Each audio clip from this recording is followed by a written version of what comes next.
Welcome back to Weekly Briefing. Joining me remotely, Terry Schilling, the president of the American Principles Project.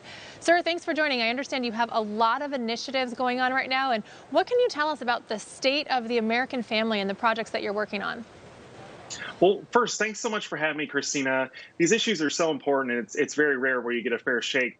Listen, families across America have been under attack by these woke left-wing activists from the school board all the way to the presidency. They're doing whatever they can to divide kids against their parents and confuse them about all these matters regarding race and sexuality and even gender. And it's happening in our school boards at every level, really. And so what because of these threats and because of how intense they are, we've decided to launch an NRA-style membership called Save the Family, and it's a big family membership. And what we do is we're going to organize families in politics to take back their kids' education, get them involved in politics, take back the school boards, take back their state legislatures, take back their city councils, all of that, all the way to the presidency. You know, it's so tough today to be a parent. You know, you got school boards and teachers confusing your kids and making them racist, you know, teaching them that they're racist because they're white, teaching them crazy things about gender and sexuality. And we're going to change that. We're going to put an end to all of that. And we saw just this week, even in Loudoun County, Virginia, there was a scuffle at the school board meeting because parents were trying to protest critical race theory and some of the theories and ideas that the school is really pushing on the kids. And the parents ended up getting arrested. So what is your project or the American Principles Project doing about that? And how does that impact families' rights? Well, what's one thing that has really harmed our country and harmed these families is the teachers unions have been getting involved in these school board elections at the local level because they have so many resources. The school boards were designed to hold schools and administrators accountable to parents in the local community, and the teachers unions have totally turned that on its head.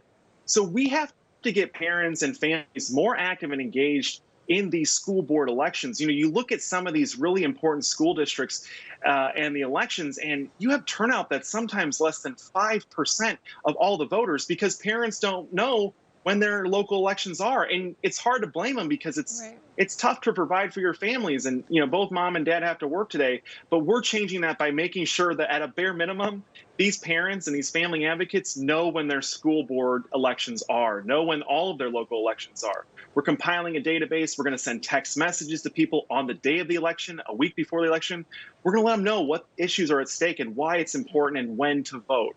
This is the only way to change it. We have to roll our sleeves up and get to work, but it's going to be awesome once we do because these families, they're going to power this whole movement, and they're a sleeping giant. And the left made a big miscalculation here by trying to take our kids from us. And what type of reaction have you had from the public on this initiative? 'Cause I don't even have kids, and I hear, yes, I want to be a part of that. I want to know what's happening at these local schools and, you know, make sure that parents have the rights to actually educate the children the way that they want to. So how has the public responded to your efforts?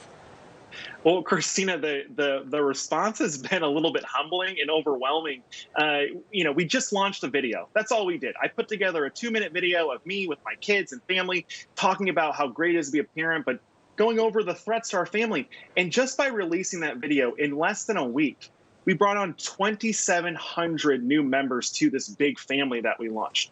We raised over $100,000 in small increments. I mean, this is $100 and less, and it's primarily donors donating less than $25. So this is a huge movement. We're hitting this at the perfect time because the threats have never been greater to our families. And these parents and these family advocates, they know how important it is, and they are jumping headfirst into this battle. And I'm overwhelmed with the support. It's a big battle, and I'm just so pumped up and happy that we came up with something that the American people need and that they know they need. So we're going to continue growing this. We're going to try and approach that membership size of the NRA. You know, they got several million members. We want to get to 1 million first and then go from there. But I'm so excited. The response has been overwhelming. And so you've told us about the school boards and school board initiative and, you know, fighting back against critical race theory and some of these radical theories in schools. But what are some of the other initiatives that Americans can look to? Because I think there's a lot of people out there, myself included, going, how did we get into this position where this is not the America that I recognize? It's drastically different, and people didn't realize the creep and the change in how it was seeping into society. So beyond school boards, what are some of the projects you're tackling?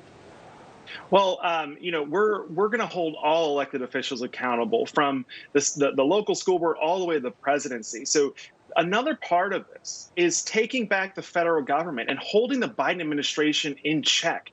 Right? We've never seen this like. From any other administration before in the past. Even Obama was less radical than Joe Biden. The Biden administration, through the Department of Justice, just last week announced that they would be suing every state that took action to protect their daughters' opportunities in sports, and even states that work to protect children from these like transgender, hormone treatments and surgeries. It's absolutely nuts. I never thought there would be a day where I was wishing for the Obama administration to come back into power, because at least under Obama, he only sued, nuns for not wanting birth control.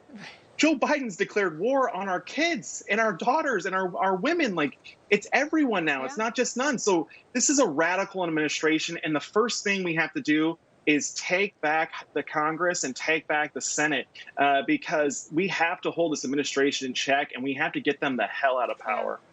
And I will take it one step further. I would say it's beyond this administration. Even some Republicans are turning against conservative values. We saw just this week, the Michigan Senate issued a report saying that they wanted the Michigan Attorney General to target conservatives that are perpetuating the idea of election fraud and who are raising money and actually working to try to expose election fraud in the state of Michigan. These are Republican senators that are trying to target conservatives. That clearly this is a conservative issue at this point. So how is your project going to handle Republicans who are actually taking aim at conservative values?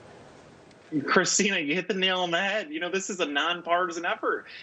We really, really, really don't like Democrats because they're the evil enemy, but we also don't like a lot of Republicans because they're just as bad in a lot of ways. And there's also, it's not just that there are Republicans that are working against us, there are Republicans that are standing in the way. And we're going after those guys too. This is not a partisan effort. And you know what? I really appreciate you bringing up this issue of election integrity, because I talk to thousands of families every year, and I haven't talked to a single parent, a single family advocate who's not concerned about the integrity of our elections. These are family advocates that are going to be involved in that fight as well, because they know, there's no point in voting in elections. There's no point in organizing in campaigns, elections, and politics if the system's rigged. I don't want to waste people's time. I don't want to waste their resources. We've got to take back our elections, and that's another program that we're going to be getting involved in.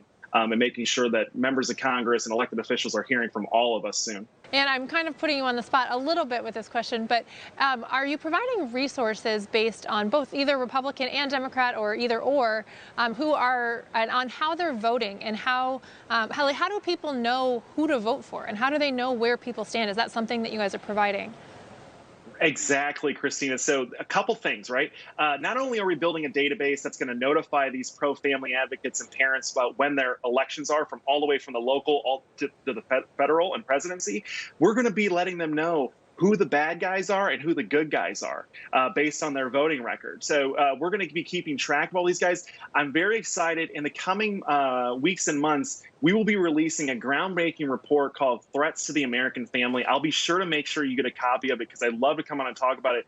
But we're going to name names. We're going to make lists. We're going to make sure the American people know who the worst anti-family advocates are on both sides of the aisle, in politics and not, companies, corporations, all of that. We're going to make sure that everyone knows what the threats are to their families and how to fight back. Well, sir, thank you so much for your time and your efforts. I look forward to talking to you soon when you've got your report ready.